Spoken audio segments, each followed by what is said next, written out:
நம்மளோட அடுத்த ஒரு வீடியோவில் எல்லாத்தையும் வரவேற்கிறதுல ரொம்ப மகிழ்ச்சி. இன்றைக்கி நம்ம வீடியோவில் எங்கே போகிறோன்னா தேவன் எஸ்டேட்டுங்கிற ஒரு பகுதிக்கு தான் போகிறோம். இது வந்து நீலகிரி மாவட்டத்தில் ஒரு கடைசியில் இருக்குது. அதாவது முதுமலை சரணாலயம் ஒட்டி வந்து இந்த எஸ்டேட் இருக்குது. இந்த எஸ்டேட்டுக்கு அப்புறம் வந்து ஃபுல்லாக வந்து ஃபாரஸ்ட்டு தான். ஸோ இதுதான் கடைசி. நீலகிரியில் தேவர்சோலை பகுதியிலேருந்து ஒரு 8 கிலோமீட்டர் உள்ளே போனால் தேவன் எஸ்டேட்டுங்கிற ஒரு பகுதியை சென்றடையும். இப்போ அங்கே தான் நம்ம வந்து இந்த ரைடை ஸ்டார்ட் பண்ணியிருக்கோம். போகிற பகுதியெல்லாம் பார்த்திங்கன்னா அவ்வளோ இயற்கை காட்சிகளோடு அவ்வளோ அருமையாக இருக்குது. இதில் வந்து ரைட் பண்ணுறதுக்கே ஒரு தனி சூழ்நிலை.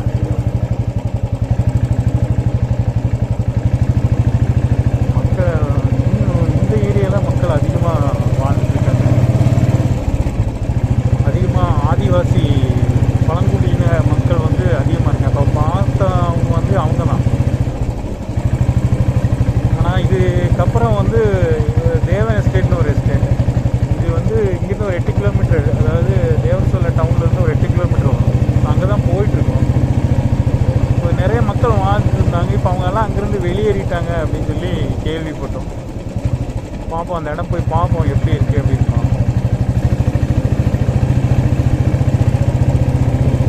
ரோடெல்லாம் அருமையாக போட்டிருக்காங்க. ஸோ எதுவும் யானை தொந்தரவு இல்லாமல் இருந்தால் சரிதான்.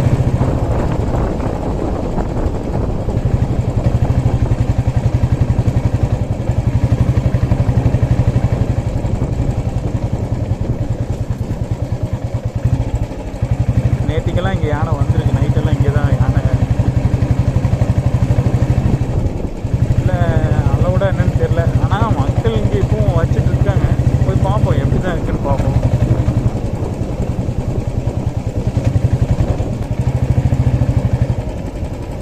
இதை பார்த்தா தெரியுது எல்லாமே யானையோடையது.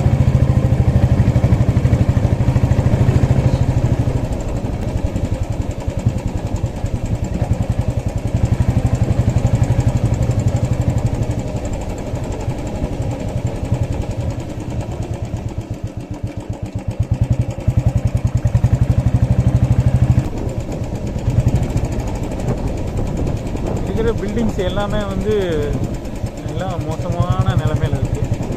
இதெல்லாம் எதுவுமே இனி ஒர்க் ஆகிற மாதிரி தெரியல. இங்கே வந்து ஒரு கொஞ்சம் இதெல்லாம் வந்து பில்டிங் தான்.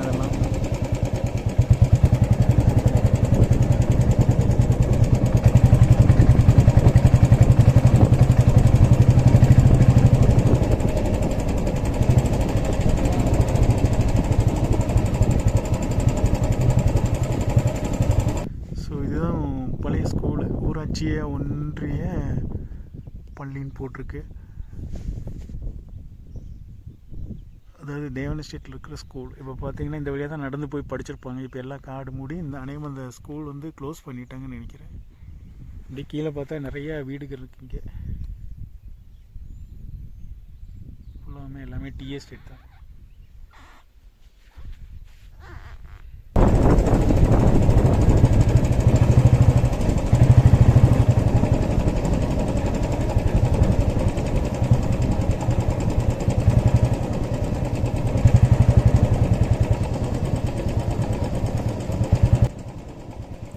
மதிய நேரத்தில் எல்லாம் சாப்பிட்டு தேயிலை எடுக்கிறவங்க அப்படியே வந்து கொஞ்சம் நேரம் படுத்து ரெஸ்ட் எடுத்துகிட்டு இருக்காங்க.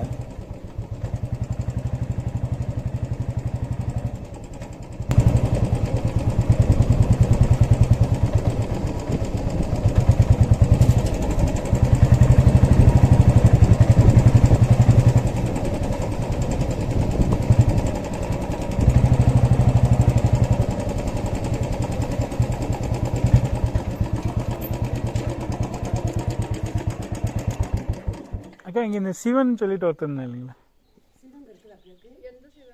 இது சிவன் தான் பேர் தெரியும், கூட படித்தேன். ஃபேக்ட்ரியிலலாம் ஃபஸ்ட்டு வேலைக்கு போயிட்டு. அப்படிங்களா? சிவன் எங்கே போயிட்டு அப்படின்னு தெரியல. ஓ, இங்கே இல்லைங்களா?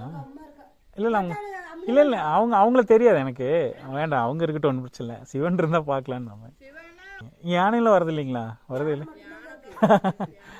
ஏன்னா எஸ்டேட் எல்லாம் முடிஞ்சில கஷ்டம்.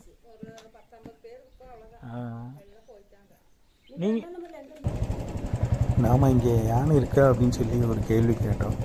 அதுக்கு அவங்க சொன்ன பதில் தான் ரொம்ப சுவாரஸ்யமாக இருந்துச்சு. இங்கே யானைகள் மட்டும்தான் இருக்குது அப்படின்னு சொல்கிறாங்க. ஆயிரக்கணக்கான மக்கள் வாழ்ந்துட்டு இருந்த பகுதியில் இப்போ நூற்றுக்கணக்கான மக்கள் தான் இங்கே வாழ்கிறதாக அவங்க சொல்கிறாங்க.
இதுதான் தேவன் எஸ்டேட் பகுதி. இதுதான் அந்த கடைசி ஸ்டாப். அங்கே ஒரு பஸ் ஸ்டாண்ட் இருக்கும், சுற்றி வீடு இருக்குது. இந்த மாதிரி இனியும் ஒரு 5-6 லைன்ஸ் வந்து உள்ளே இருக்குது. பட் வந்து இங்கே பஸ் இந்த இடம் தான் திருப்புற இடம். இது இந்த வீடுகளுக்கு அப்புறம் கொஞ்சம் தேயிலை தோட்டமும், அதுக்கப்புறம் வந்து முதுமலை ஃபாரஸ்ட் ஸ்டார்ட் ஆகிடும். ஸோ அதனால தான் இங்கே வந்து இவ்வளோ மிருகங்கள் தொந்தரவு அதிகமாக இருக்குது. கொஞ்சம் மக்கள் தான் இப்போ வசிச்சுட்டு வந்துட்டுருக்காங்க.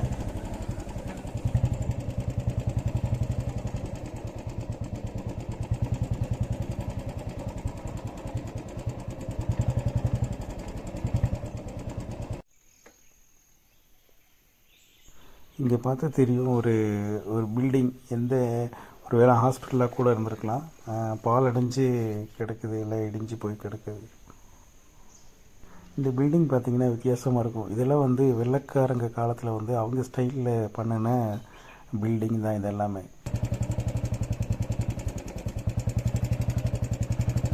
ஸோ நம்ம வந்து தேவன் எஸ்டேட்டை முடிச்சுட்டு அப்படியே வந்தோம். வரும்போது பக்கத்துலேயே மேஃபீல்டு டீ எஸ்டேட்னு ஒன்று இருக்குது. ஸோ அங்கே போகலான்னு போகும்போது இந்த வழியில் போனால் போய் சேர்ந்துடலாம் அப்படின்னு சொன்னாங்க. ரோடு வந்து இருக்குது, போகலாம், தைரியமாக போகலாம் அப்படின்னாங்க. நாம் அப்படியே வண்டி எடுத்துகிட்டு அந்த வழியாக கிளம்பிட்டோம். ஒரு ஒத்தையடி பாதை மாதிரி தான் இருக்குது, கொஞ்சம் ஜாக்கிரதையாக தான் போகணும்.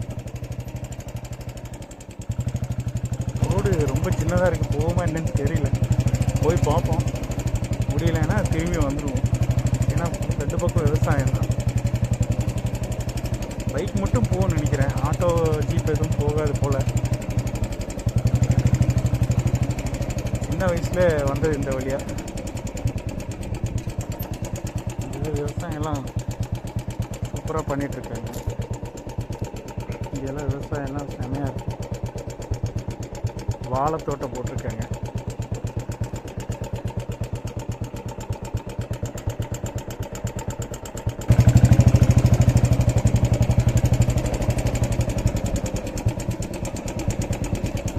என்னதான் யானைகள்லாம் இங்கே இருந்தாலும் மக்கள் அதிகமாக இங்கே வந்து வீடெல்லாம் கட்டி இப்போவும் குடி வாழ்ந்துட்டு தான் இருக்காங்க.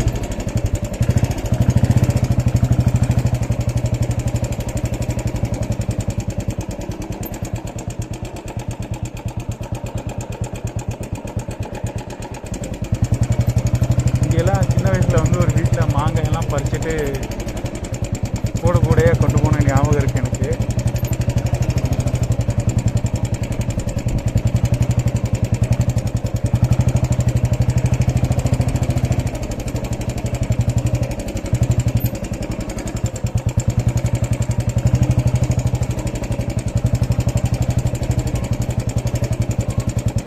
கண்டிப்பாக மழை காலத்தில் இங்கே வர முடியாது, ஏன்னா நல்லா சேரும் சகதியுமாக இருக்கும்.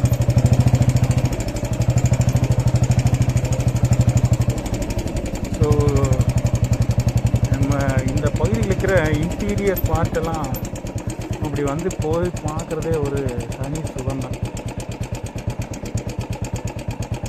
ஆனால் இப்படி ஒரு ஒத்தையடி பாதையாக இருக்குன்னு நான் நினைக்கல. இங்கெல்லாம் விவசாயத்துக்காக வேலைகள் எல்லாம் நடந்துட்டுருக்கு.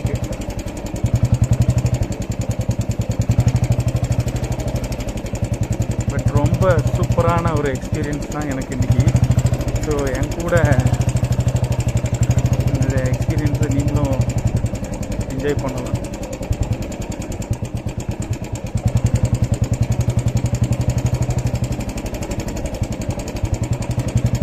இங்கெல்லாம் வந்து நல்லா கவையெல்லாம் அழகாக போட்டு தண்ணி இப்படி பயங்கரமாக போயிட்டுருக்குங்க தண்ணி.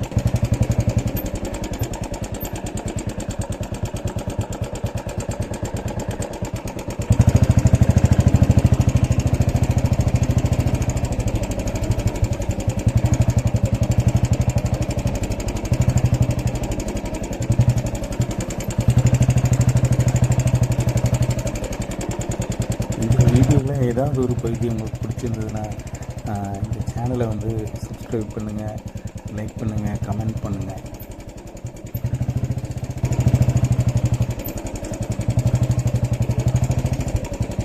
ரொம்ப சவாலான ரோடு முடிஞ்சிடுச்சு. இதுக்கப்புறம் கொஞ்சம் ரோடு நல்லா இருக்கிற மாதிரி தெரியுது.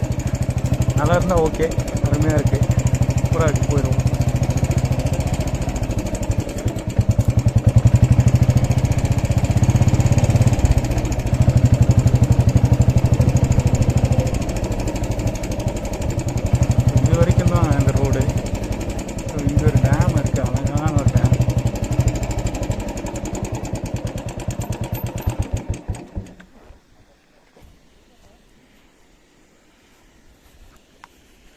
இந்த டேம் தெரியுதுன்னு நினைக்கிறேன். இங்கேருந்து ஒரு சின்ன டேம்.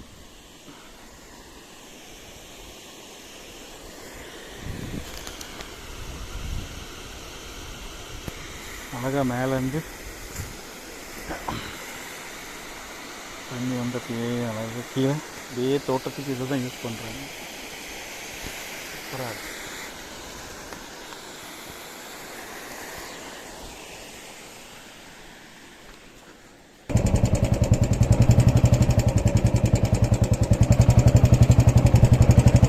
அந்த டேமில் வந்து குதித்து விளையாண்ட ஞாபகம்லாம் எனக்கு இருக்குது. ஸோ இதுதான் மேஃபீல்டு டேம்னு சொல்லுவாங்க. ஸோ இங்கே பார்த்தா தெரியும், இங்கே எல்லாம் வீடுகள்லாம் உடஞ்சி எல்லாம் ஒரு வழி ஆகி கிடக்கு. யாரும் மக்கள் இல்லை போல.